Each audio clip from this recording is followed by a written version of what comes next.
તો ભાઈઓ વેલકમ મારા નવા વ્લોગમાં. અને આજનો વિડીયો છે ને એ ઘણા બધા લોકોને હેલ્પફુલ થવાનો છે, કારણ કે આજના વિડીયોમાં મેં મારું ડ્રાઇવિંગ લાઇસન્સ કઈ રીતે લીધું, મેં ડ્રાઇવિંગ ટેસ્ટ કઈ રીતે આપ્યો, એમાં શું શું ધ્યાન રાખવાનું, કઈ વસ્તુ તમે ધ્યાન રાખો તો તમે જલ્દી ફેલ ના થાઓ. બરાબર, તો મેં જે ડ્રાઇવિંગ ટેસ્ટ આપીને મેં જે ડ્રાઇવિંગ ટેસ્ટ પાસ કર્યો, હું એનો એક્સપિરિયન્સ શેર કરવાનો છું. અને સાથે સાથે કે જે મેન્ડેટરી વસ્તુ છે કે જે રૂલ્સથી જે રૂલ્સ રેગ્યુલેશન મોસ્ટ કોમન લોકો તોડતા હોય અને એના લીધે એ લોકો તમને ફેલ કરતા હોય. મને બી એક બે વાર ફેલ કર્યો હતો, અને તમે એ રીતના ફેલ ના થાઓ ને એના માટે હું આ વિડીયો બનાવું છું કે જેથી તમે ડ્રાઇવિંગ ટેસ્ટ આપવા જાઓ તો તમને ખબર હોય કે આ વસ્તુની ધ્યાન રાખવાની. બરાબર, તો મોસ્ટ પ્રોબેબલી લોકો શેમાં ફેલ થતા હોય? સેફટી ચેકમાં ફેલ થતા હોય. કારણ કે ગાડી ચલાવતા તો બધાને મોસ્ટલી આવડતી જ હોય, તો એ રીતે ફેલ ના કરે કે તમને ગાડી ચલાવતા નથી આવડતી. બરાબર, બાકી ગાડી ચલાવવાનું ના દે કોમન, પણ મોસ્ટ કોમન જે ફેલ થતા હોય તો એ સેફટી ચેક. તો આજે એના વિશે આપણે વાત કરવાના. મને બી 2 વાર ફેલ કર્યો હતો સેફટી ચેકમાં, અને ત્રીજા ટાઈમે મેં એ ભૂલ ના કરી અને હું પાસ થઈ ગયો. બરાબર, તો તમે આ વિડીયો જોઈને જશો ને તો તમને ઘણી બધી હેલ્પફુલ થશે અને તમે જલ્દી ફેલ નહીં થાઓ. તો અહીંયા ઓસ્ટ્રેલિયામાં કેવું હોય ડ્રાઇવિંગ ટેસ્ટમાં, ઇન્ડિયામાં અલગ વસ્તુ હોય. ઇન્ડિયામાં કેવું હોય કે ડ્રાઇવિંગ ટ્રેક હોય, ત્યાં તમારે ડ્રાઇવ કરવાનું હોય, અને ત્યાં તમે ડ્રાઇવ કરીને એ જે પાર્કિંગ કરવાનું એ થઈ જાય એટલે ધેટ્સ ઇટ. પણ અહીંયા ઓસ્ટ્રેલિયામાં એકદમ અલગ જ હોય. ઓસ્ટ્રેલિયામાં કેવું હોય કે જે એક્ઝામિનર હોય કે જે તમારું ડ્રાઇવિંગ ટેસ્ટ લઈ રહ્યો હોય, એ તમારા બાજુમાં જ પેસેન્જર સીટ આવે, એમાં બેઠો હોય અને તમને નોર્મલ રોડ ઉપર લઈ જાય અને તમને એક્ઝામિન કરે તમારું ડ્રાઇવિંગ. બરાબર, એના જોડે એક પેપર હોય, એમાં ડિફરન્ટ રૂલ્સ, ડિફરન્ટ ક્રાઇટેરિયા હોય, એ તમને ચેક કરે, ટીક કરે. એમાં કેવું હોય, તમે 3 મિસ્ટેક કરો, 3 સ્ટ્રાઇક પડે તમને, તો તમે ફેલ થાઓ, બાકી પાસ થાઓ. બરાબર, અને મોસ્ટ કોમન સેફટી ચેકમાં ફેલ થતા હોય. સેફટી ચેકમાં શું આવે? સેફટી ચેકમાં કેવું હોય, આપણે ઇન્ડિયાથી આવીએ એટલે આપણને ખબર ના હોય કે આ રીતના બ્લાઇન્ડ સ્પોટ ચેક કરવાનો હોય, આ રીતના બ્લાઇન્ડ સ્પોટ ચેક કરવાનો હોય, આ મિરરનો યુઝ કરવાનો હોય, તો એ આપણને ખબર ના હોય. તો આજના વિડીયોમાં હું તમને એ શીખવાડવાનો ઇન ધ સેન્સ કે કહેવાનો છું કે કઈ રીતે તમે આ બધી મિસ્ટેક એવોઇડ કરી શકો ડ્રાઇવિંગ ટેસ્ટ વખતે. તો ચલો હું તમને ઓન રોડ ઉપર લઈ જાઉં અને તમને બતાવીશ કે કઈ જગ્યાએ શું ફોલો કરવાનું.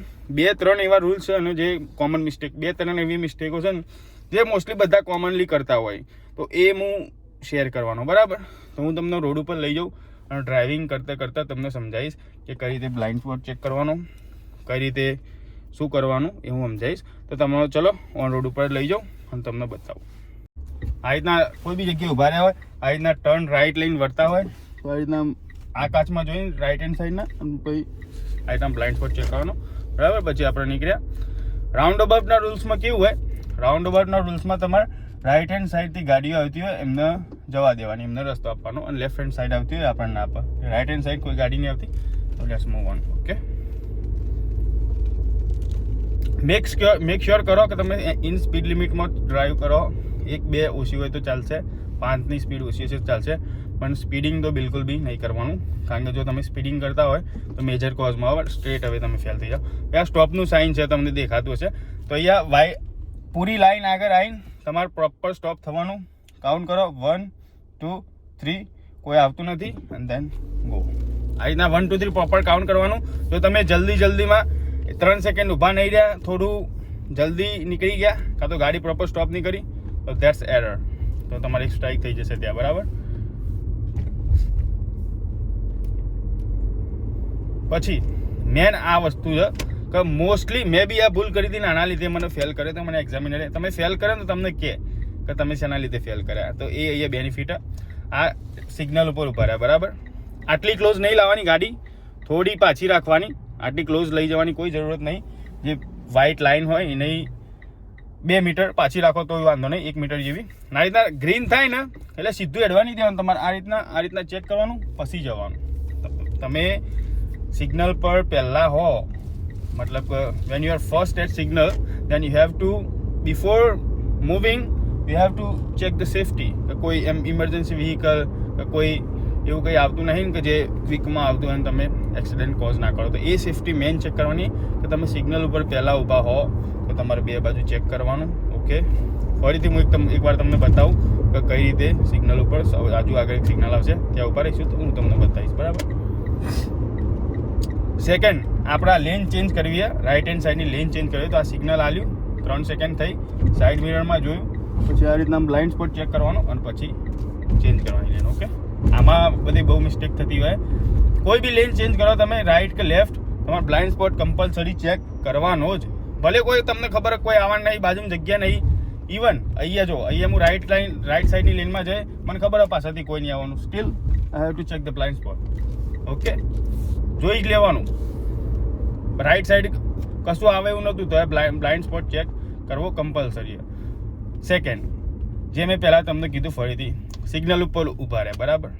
આપણે પહેલાં છીએ સિગ્નલ ઉપર, બરાબર. તો આપણે before heading I have to check right and left, than I have to move on. જો આપણે આ ચેક કર્યું નહીં, સેફ્ટી ચેક, તો એરર આવે. મેં તમને આગળ જ કીધું, બરાબર. તો ગ્રીન થવાની રાહ જોઈએ અને જોઈએ કે હું કઈ રીતના જવા દઉં છું, બરાબર. તો તમને આઈડિયા આવી જશે. પહેલાં હોય તો સિગ્નલમાં તમે પહેલાં હોય ને, તો તમે ત્રીજા નંબરની ગાડી હોય ને, તો you don't need to check, that's fine. તમે જે એનો કારને ફોલો કરીને થોડું ડિસ્ટન્સ રાખીને જવા દઈએ, બરાબર. તો આ બેઝિક વસ્તુ છે, આ બધી ધ્યાન રાખો ને તો તમે કોઈ દાડ ફેલ ના કરો. અને જો તમે આ ટેસ્ટ આપવા જવાના છો ને ડ્રાઇવિંગ, લાયસન્સ તો લઈ જ લેવું ઓસ્ટ્રેલિયાનું. બહુ ફાયદા છે એના, જેટલું જૂનું લાયસન્સ એના ઘણા ફાયદા. તમારે જોબ, હા તે સેકન્ડ, બહુ બધું ફાયદા. એટલે ડ્રાઇવિંગ લાયસન્સ તો લઈ જ લેજો, બરાબર. તો હજુ રેડ છે, પેશન્સલી રાહ જોવાની, બરાબર.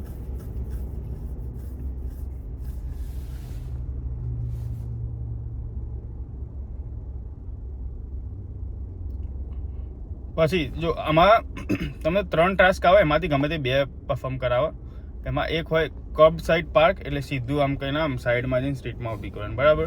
બીજું આવે છે 3 પોઈન્ટ ટર્ન, એટલે આપણે યુ ટર્ન મારતા હોય ને, એટલે સ્ટ્રીટમાં તમને અહીંયાથી કે પાછી વાળો ગાડી, એટલે 3 પોઈન્ટ ટર્ન આવે, એને 3 પોઈન્ટ ટર્ન કહેવાય. અને ત્રીજું આવે રિવર્સ પાર્કિંગ. તો એ 3માંથી તમને ગમે તે 2 પરફોર્મ કરાવો, એ બી હું બતાવીશ કઈ રીતના કરવાનું. જો સિગ્નલ ખોલ્યું, રાઈટ સાઈડ, લેફ્ટ સાઈડ છે, ધેન ગો. ઓકે, તો બીજા બધા કોમન રૂલ્સ તો તમને ખબર જ હશે. સિગ્નલ ઉપર ઊભું રહેવાનું, ગીવ અવે લાઇટ્સ, એ બધું તો ખબર જ હશે કોમન.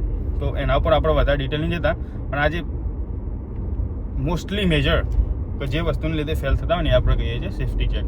હું બી કહેતો કશું પ્રિપેર કર્યા વગર કે ભાઈ આપણને ગાડી આવડે છે એ રીતે, તો મને ફેલ કર્યો તો સેફ્ટી ચેકમાં આ બધું કે ભાઈ you didn't even check once, I was not checking blind spot, that's why they fail me. So જો ગાઈઝ, હું આ બાજુની લેફ્ટ લેનમાં ટર્ન કરવા માગું છું. સિગ્નલ આપી મેં, મિરર જોયું સાઈડનો, પછી મારા બ્લાઇન્ડ સ્પોટ ચેક કર્યો, દેન આઈ કેન ટર્ન.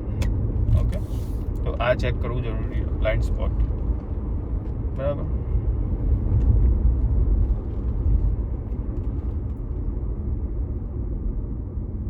એન્ડ હવે રિવર્સ કરતા હોય તો શું ધ્યાન રાખવું, એ બી હું તમને બતાવું. 3 પોઈન્ટ ટર્ન હોય તો શું ધ્યાન રાખવું, કર્બ સાઈડ પાર્ક હોય તો શું ધ્યાન રાખવું, એ હું તમને થોડી વાર પછી કોઈક એવી બિઝી ના હોય એવી સ્ટ્રીટમાં જાઉં પછી તમને બતાવું. ઓકે, તો જોતા રહો વિડીયો. અને આ વિડીયો જોઈને મોસ્ટલી ઘણા બધા જે માણસો જે હા ને, જે ટેસ્ટ આપવા જવાના, એમને હેલ્પ થશે. અને આ મિસ્ટેક એવોઇડ કરો તો તમે ફેલ થવાના ચાન્સીસ બહુ ઓછા છે, બરાબર. તો ચાલુ રાખો, હું તમને બતાવું કે how to do 3 point turn, what you need to check, how to do, બરાબર. તો જોતા રહો. અને હા, એક બીજી વસ્તુ, તમને જ્યારે એક્ઝામિનેશનમાં લઈ જાઓ ને, તમારે તમારી ગાડી લઈ જવાની હોય. એ લોકો બી પ્રોવાઈડ કરતા હોય, એમનું રેન્ટ વધારે હોય, ખબર નહીં કેમ. હું મારી ગાડી લઈને જતો, તો એ જ્યારે તમને એક્ઝામિનેશન સ્ટાર્ટ કરશે, અંદર બેસે એના પહેલાં તમને બહાર ઉભો રહીને બધું ચેક કરશે. સેફ્ટી ચેક, ઇન્ડિકેટર બતાવવાનું કહેશે કે right indicator, left indicator, brake દબાવો, બધી બ્રેક લાઇટ્સ બધું ચેક કરશે. તો એ કહેવાનું ભૂલી ગયો હતો.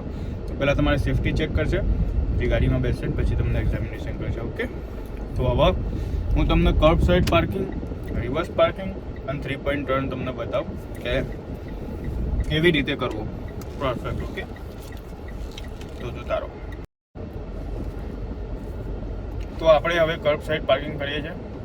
જ્યાં કર્બ સાઇડ પાર્કિંગમાં ક્યાંય જે જગ્યા મળે તો ત્યાં પાર્કિંગ કરીશું. ઓકે, એક કામ કરીએ, આ બધી જગ્યા છે તો ટર્ન મારી લઈએ, પછી ત્યાં તમને પાર્ક કરીને બતાવીએ. અરે અહીંયા 3 પોઈન્ટ ટર્ન બતાવી દો તો થઈ જાય. ચાલો વાંધો નહીં. તો કર્બ સાઈડ પાર્કિંગમાં કેવું હોય, અહીંયા લેફ્ટ ઇન્ડિકેટર હાલવાનું, બરાબર.